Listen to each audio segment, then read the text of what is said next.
things, because in reality the kid you just said it to is taking it really seriously, and it's hurting him. So just no one has told them, and they don't realize that what they said could hurt someone. But see, the problem is getting these people to understand, because like when we have these conversations, there is a legit group of people that come to my mind that I can, if we like put them in this table and if they hear what we're saying, they won't care. Which is like they're gonna be like, well, whatever, I'm above that. See, so it's some people who just, it's so hard to get them involved with. Why these don't they kind of stuff. care? Do you think? Because they think they're above it. Or they're so absorbed in themselves and their problems, it's almost hard, like, it's almost like there's something blocking everyone else out, because after a while, if you're thinking I, then I mean, well, and why? Is that and the fact that, I mean, the main way to mitigate some of the bullying, sorry to go back a little bit, trying to backtrack, but to mitigate it the most positive way, I don't know if that's a phrase, but would be to point it out assertively. I mean, that's the thing that Anytown did the most for a lot of people is they got out of their comfort zone and they learned how to actually speak fluently and assertively, to actually point out the problems, and go up to someone on the side of the street and say, hey, like, this is not right, you should probably back away, like, this is, like, go home. This is not something that you don't want to associate with. So it's like we need these people to go to things like Anytown. Yeah, to become leaders, to make something like this cool, as Susan said before. To make it cool, you have to have representatives and role models to say assertively that this is right and this is wrong. I mean, that's pointing out the defining line is where you got to start as far as bullying goes. We have to find a way to get them to listen too, because we can shove all it at them, but doesn't mean they're gonna hear any word, or it'll just go straight. For me, I wanted to hear one give Braulio the opportunity to say. Oh, well, for instance, like, for example, Northwest leadership class, we had a program called Line Connections. We had like about 40 minutes.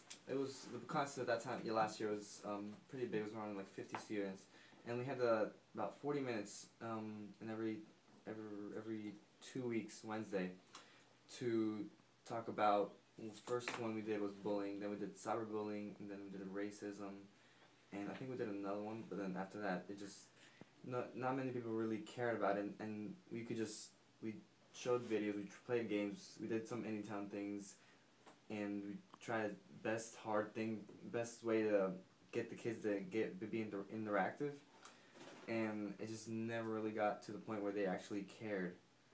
Like we had to give them candy so they can actually participate. No, but seriously. It's sad. well, and for me personally, I know before Anytown, I was one of the kids that didn't care. I mean, I'm gonna put myself on a little bit of a pedestal and say I don't think I was as bad as some of them, but I said stuff that I shouldn't have, and I definitely tore people down, and to their face I did it. I was really mean, and then for me the biggest aspect of Anytown that totally made me look at myself and what I had done was I realized that other people were people.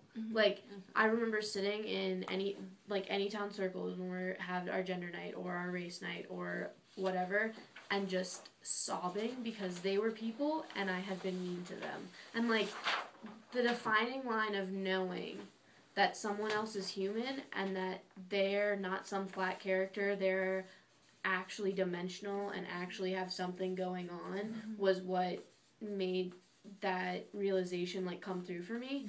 And so having guest speakers is great, but in a sense having guest speakers that are your peers and having people like Jessica say really come out and just say like, or Jessica and Mark, and just say like, here's how it is. Like, you don't have to agree with everything I say, but like, this is actually going on. And I know that it's hard to get people involved. I know you have to throw candy at them. Like, that is literally you do. Answer a question, here, have something. But we bribe people with food. But having people... So do we. But, the pizza's coming. But like, now, Susan, we're in the dark on that.